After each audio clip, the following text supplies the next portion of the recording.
Vamos a empezar a ver como unos conceptos básicos de todo lo que son los futuros sobre TES. Entonces, primero necesitamos empezar a definir qué son esos títulos del gobierno, qué son los TES, una deuda pública que es garantizada por un gobierno central. Esos son como tal, digamos, esos tesoros o títulos del gobierno. Todos estos títulos que son del gobierno son transados por una cámara de riesgo central de contraparte o una cámara de compensación. Y necesitamos también conocer un término que vamos a utilizar mucho, que es el cheapest to deliver. O sea, cuál es el título más barato para entregar en el mercado.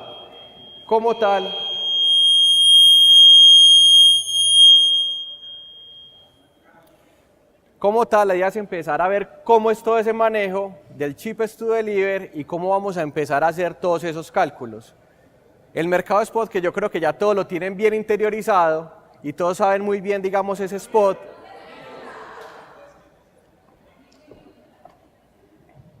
¿Ya? Yo me acerco más.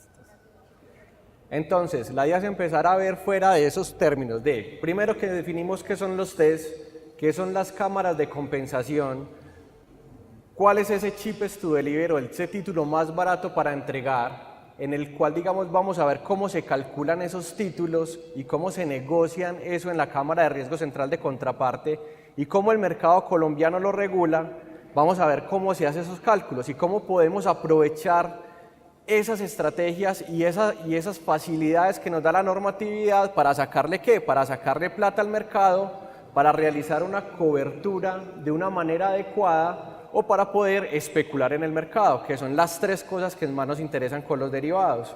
Adicionalmente, sabemos ya y ya lo hemos definido y ustedes han visto durante todas las conferencias lo que es el mercado spot, que es el mercado normalmente en el que transan los activos financieros.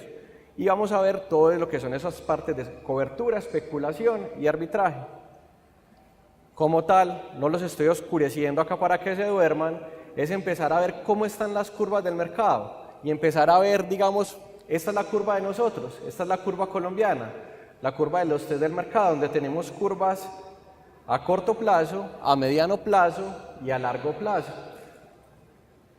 Si las comparamos con lo que es las curvas del mercado americano, podemos empezar a llegar a ver ciertas diferencias y empezamos a ver que tiene unos ciertos puntos de inflexión en la cual nos da, vean, los diferentes estilos de la economía. Miren que el mercado colombiano, me devuelvo un poquito, está premiando ¿qué? A mayor plazo, mayor tasa, ¿cierto? Que es lo que lógicamente todos pensaríamos, pero miren esto tan interesante.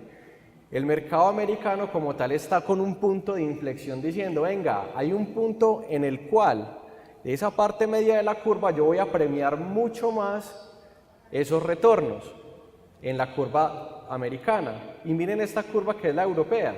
En la curva europea es mucho más pronunciada y se concentran mucho más los retornos a corto plazo. Entonces miren que estamos hablando de tres economías muy diferentes, la colombiana, la americana y la europea, con tres estilos diferentes. Esto es lo que se transa en el mercado spot, en el mercado que se negocia de activos financieros. Un poquito de historia para que empecemos a ver cómo se han movido estos instrumentos financieros en el mercado colombiano. En primer medida, este mercado en Colombia empezó en el 2008 y en el 2008 arrancamos con los futuros de TES a mediano plazo y después empezamos a evolucionar los futuros de TES de largo y de corto plazo. Entonces miren que apenas en el 2008 el mercado colombiano empezó como a evolucionar en todo lo que era el mercado de futuros y de ahí en adelante empezamos a desarrollar otra serie de productos para poder ¿qué? Potencializar ese mercado de derivados, donde ya empezamos a hablar no de futuros, me devuelvo un poco, no de una curva de corto, mediano y largo plazo, sino empezar a ver futuros sobre referencias específicas, por ejemplo, futuros sobre índices accionarios del Colcap, futuros sobre TES en una referencia específica, futuros sobre alguna acción en particular. Entonces miren que como tal el mercado de Colombia ha evolucionado de una forma exponencial y lo que ha tratado es de ¿qué? De empujar al mercado a que empecemos a negociar mucho más este tipo de contratos. Este primer término que ustedes de pronto ya lo han ido a hablar, que es el Open Interest o las posiciones abiertas que tenemos en los contratos activos en el mercado, nos empieza a decir ciertas cosas. Primero, Las primeras 3 barras nos están mostrando cuáles son los contratos que están abiertos en el mercado americano, en el mercado de tesoros. Miren qué volumen, que es un valor en dólares tan impresionante. Estamos hablando de 219.000 millones de dólares. O sea, estamos hablando de cifras astronómicas en el mercado. Solamente para una referencia que es la de 2 años, que es la que vemos en la parte superior. Miren las otras referencias que también se mueven con un volumen importantísimo. Y nosotros somos los chiquiticos. Nosotros somos los que estamos por allá abajito. Apenas estamos empezando a desarrollar ese mercado de futuros. Apenas estamos tratando de despegar en esas referencias que están en el mercado. Entonces miren que todavía podemos hablar que el mercado tiene un cierto grado de incipiencia y cierto grado de ¿qué? De que le falta un poco más de impulso, ¿cierto? Ahí nos estamos comparando con los grandes, acá nos estamos comparando con el mercado de Estados Unidos y nos estamos comparando con un mercado europeo. Eso es un poquito como de cifras de mercado. Ahora empecemos a ver cómo funciona esto en el mercado local, en el mercado colombiano y también en todo lo que son los mercados internacionales. Para los futuros que son de deuda pública, se empiezan a especificar cómo funciona el Cheapest to Deliver. Entonces, ¿qué pasa? Voy a ir revolviéndome un poco. Acuérdense que cada puntico que está pintado en la gráfica corresponde a una referencia de TES o de deuda pública. Y como tal sería ineficiente para el mercado tener un contrato de futuro por cada puntico que aparezca ahí, porque no toda la gente va a estar interesada en ¿qué? En comprar en el mercado y hacer la cobertura al mismo tiempo sobre cada uno de los puntos. Entonces, como tal, se definió, digamos, como una canasta. Y se define una canasta en la cual dividimos unos futuros a corto plazo, que son la curva hasta vencimiento de 2 años, una curva a mediano plazo, que es alrededor de 5 años, y las otras curvas que son a 10 años, que son los futuros de TES a largo plazo. Entonces, ¿cómo funciona este Cheapest to Deliver? Entonces, ¿qué pasa? Al vencimiento del contrato de futuros, el vendedor, que es el que tiene el poder en este contrato de futuros, es el que va a decidir qué título es el que va a entregar de esta canasta, ¿cierto? Acá miren que nosotros, me devuelvo un poco, estamos armando una canasta de corto plazo, de mediano plazo y de largo plazo. Entonces, como tal, tenemos que empezar a definir, venga, si yo tengo una canasta de varios productos, ¿cuál es el que le voy a entregar yo al vencimiento a mi contraparte, a mi agente comprador? Entonces, como tal, tengo que empezar a definir una primera fórmula. Vamos a definirle esa tasa como el repo implícito. O sea, ¿cuál es la tasa como tal que yo voy a entregar de retorno sobre cada una de esas referencias que tengo de mis TES? Entonces, ¿yo qué quiero hacer? Minimizar mi riesgo particular entregando lo más barato, porque no tiene sentido, si yo tengo una canasta de productos, entregar ¿qué? Lo que más me cuesta a mí como vendedor. ¿Ustedes qué dicen? Yo entregaría ¿qué? El que menos me cuesta a mí para yo obtener ¿qué? Un mayor retorno y una mayor eficiencia, ya sea en mi cobertura, en mi arbitraje o en mi especulación. Entonces, como tal, así funciona, calculando este repo implícito.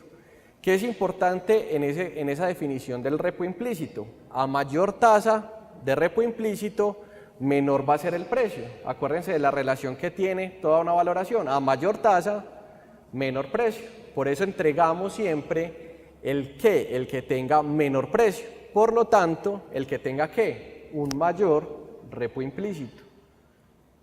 Entonces, ¿cómo decide el vendedor?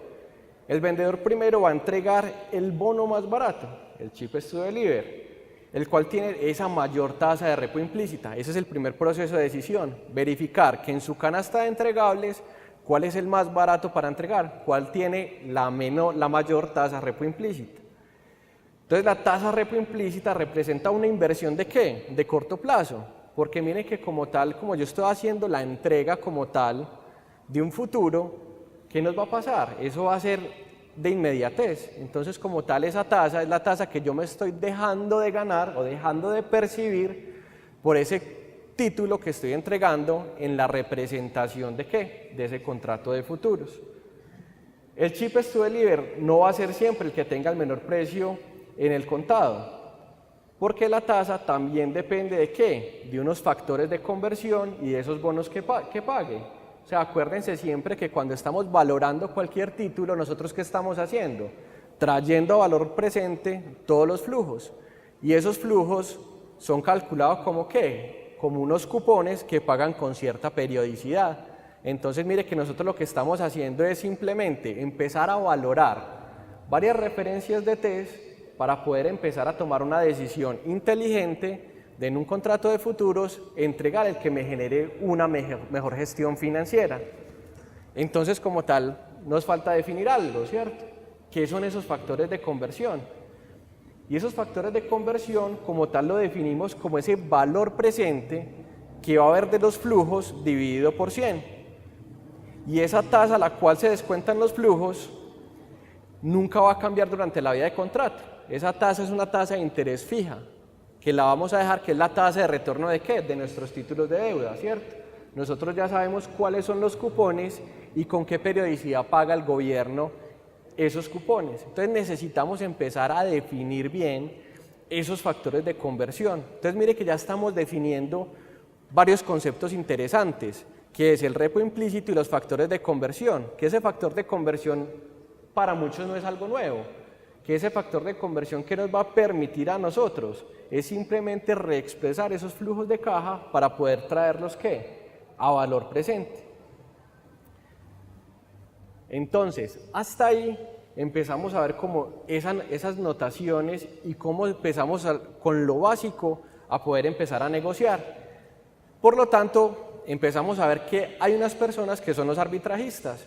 Esos arbitrajistas como tal son los que están buscando en el mercado esas oportunidades puntuales para poder generar utilidades a cero riesgo. Eso es básicamente lo que hace un arbitrajista. Y entonces un arbitrajista tiene que empezar a monitorear ¿qué? Fuera de noticias, fuera de las curvas, fuera de las volatilidades, tiene que empezar a monitorear esto que se llama el basis. El basis se define en una fórmula fácil como el precio del spot menos el precio ajustado de los futuros. Mire que simplemente ¿qué estamos haciendo? Comparando el mercado de activos financieros con el mercado de futuros. Estamos comparando los dos mercados, ¿cierto? Y empezamos ¿qué? A calcular ese precio ajustado de los futuros como el precio de los futuros. Acuérdense que cuando estamos viendo el precio de los futuros es un precio que tiene un vencimiento ¿qué? A largo plazo, no es un precio que vamos a pagar ya, sino que es un precio que siempre vamos a pagar a su vencimiento. ¿Cómo es ese precio que vamos a pagar al vencimiento? Necesitamos ajustarlo con estos factores de conversión que estábamos viendo acá. Entonces, por eso ajustamos ese precio de los futuros. Entonces, ¿qué pasa? Ese negociador o ese arbitrajista empieza a monitorear el basis, empieza a monitorear esa formulita dentro de sus cálculos. Entonces, ¿busca qué? Esas oportunidades que hay en el mercado. Él empieza a verificar qué imperfecciones se pueden presentar para generar ¿qué? Rendimientos a cero riesgo. Entonces, como tal, ¿qué hace ese arbitrajista? Busca comprar el spot, comparar el spot contra el futuro, donde siempre va ¿qué? A comprarlo barato y a venderlo caro. Y así es que obtiene ¿qué? Sus utilidades. O sea, por lo tanto, vamos a hablar que el especulador, ¿qué hace? Comprar el basis, que sería comprar en el spot y vender los futuros, aprovechando esa oportunidad de arbitraje. ¿Qué otra cosa puede hacer el arbitrajista? Empezar a vender el basis. Ese vender el basis, ¿qué concepto es? Es vender en el spot y comprar los futuros. Mire que así está aprovechando como tal el arbitrajista esas oportunidades.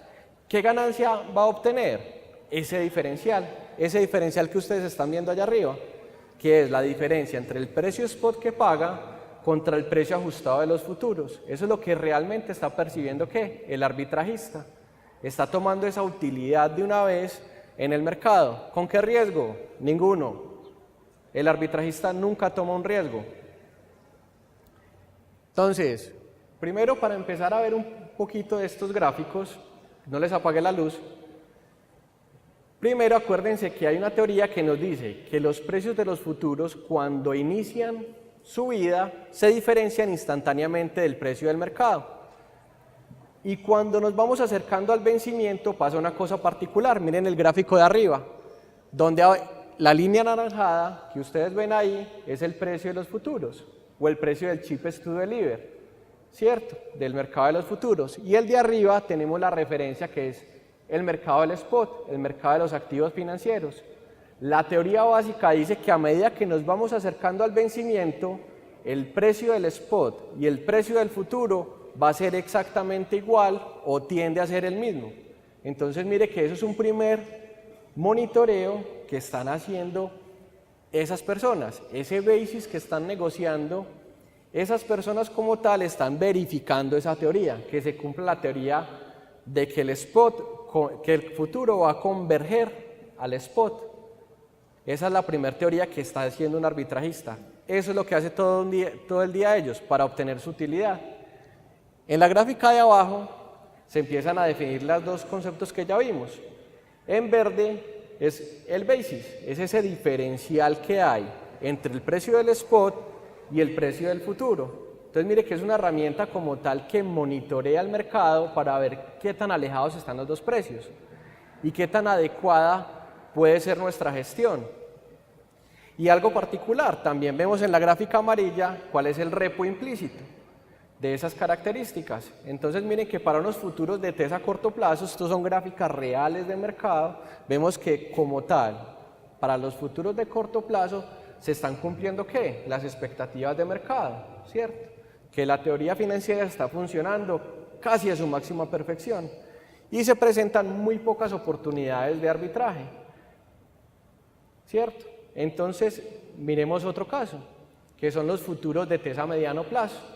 Esos futuros de TES a mediano plazo, empezamos a ver que ya son unas gráficas que están mucho más paralelas entre sí. Mire que se mueven casi con la misma magnitud y tienen la misma diferencia al vencimiento. Mire que en su vencimiento la teoría no está funcionando como de una forma adecuada. Y es más, si vemos más o menos antes de marzo 28, estamos viendo un pico muy extraño que pasó en el mercado, donde el precio como tal del mercado bajó y bajó tanto que superó al cheapest to deliver, al más barato para entregar. Entonces, ¿qué pasó? Hubo una oportunidad de arbitraje. Mire que como tal la tasa repo implícita, ¿qué pasó? Que es la amarilla, tuvo un pico impresionante al alza en esa tasa.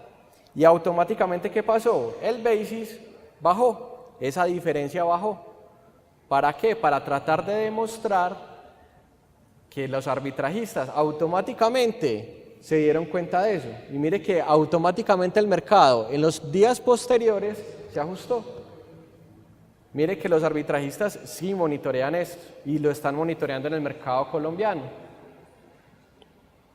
¿Qué es lo otro que nos puede pasar? Miremos cómo se comportaron los futuros de TES a largo plazo. Miren que a largo plazo tenemos una particularidad, que las dos curvas, tanto las estas inferiores, donde vemos el basis bruto, se mantuvo muy estable.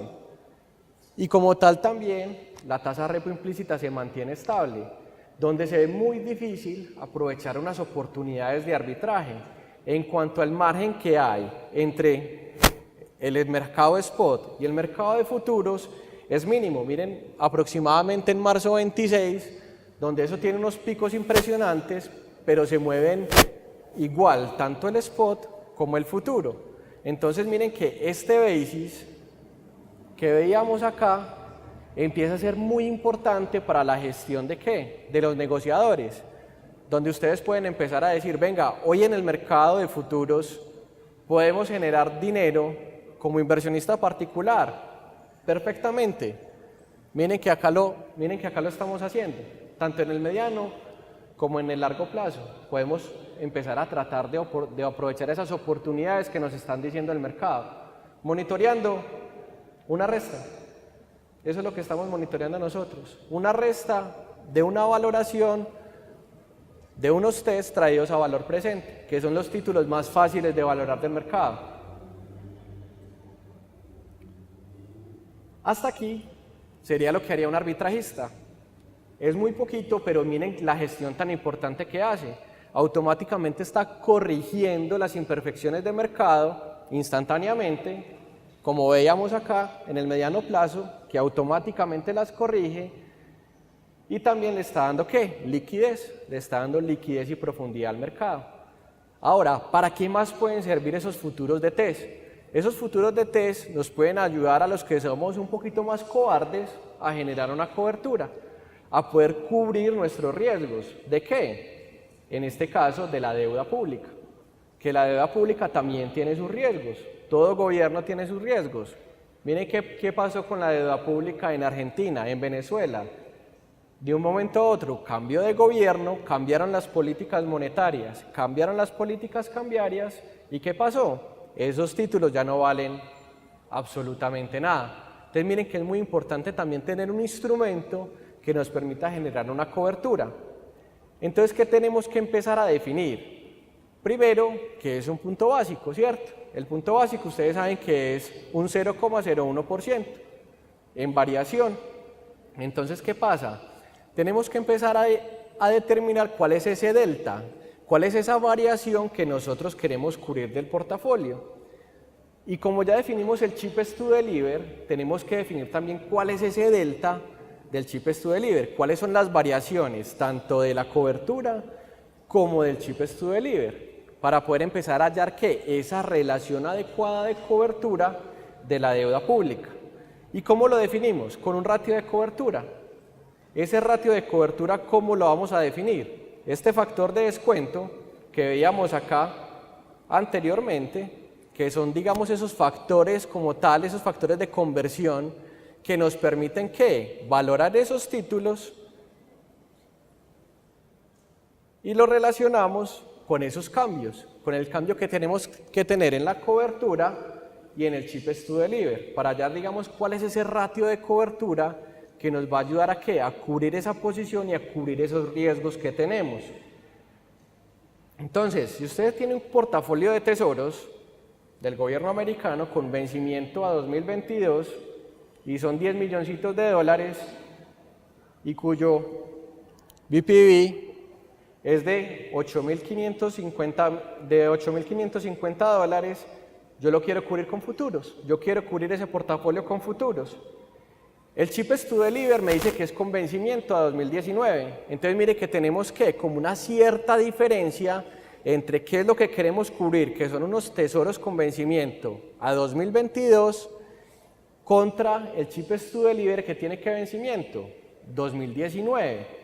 Entonces, ¿qué pasa? Vamos a hallar ese ratio de cobertura. Al hallar ese ratio de cobertura, nos dice que el ratio de cobertura está en 104,3. ¿Qué es ese 104,3? Que nosotros necesitamos como tal un nominal de 104,3 dólares para empezar a cubrir ¿qué? Al menos una posición ¿de qué? De ese portafolio.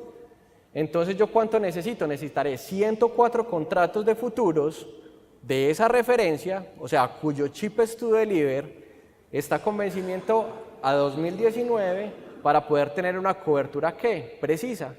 O sea, en caso como tal de que el mercado me castigue y que baje tanto esos títulos del Tesoro con vencimiento a 2022 y que bajen un volumen impresionante y yo me cubro con estos 104 contratos de los futuros a largo plazo, ¿yo qué voy a tener? Voy a estar neutro en cuanto a mi PIG. Acuérdense que la idea del coberturista es, si gano con el activo, pierdo con la cobertura, y si pierdo con el activo, gano con la cobertura. Entonces miren que es una relación casi 1 a 1 para poder estar ¿qué? Tranquilo con mi exposición al riesgo. Eso es lo que hace un coberturista, empezar a monitorear esto, empezar a hacer esos cálculos de comparar el cheapest to deliver y compararlo de una manera adecuada y compararlo de una manera específica ¿con qué? Con esa cobertura que quiere realizar. ¿Qué otras herramientas podemos tener con los futuros de test? Podemos empezar a especular con ellos. Si nosotros vemos esta gráfica donde vemos los precios de corto, mediano y largo plazo, podemos empezar a ver ciertas tendencias. ¿Qué hace un especulador? Empieza a leer noticias, empieza a hacer análisis técnicos de mercado, empieza a verificar, digamos, cuáles son esos aspectos que son interesantes para poder hacer una inversión a corto, mediano o largo plazo y obtener como tal unas utilidades. Entonces nosotros ¿qué podemos empezar a ver? Que la curva azul, que son los test de corto plazo, parece que están planas. Entonces no habría como una oportunidad de especular de qué es lo que va a pasar a futuro.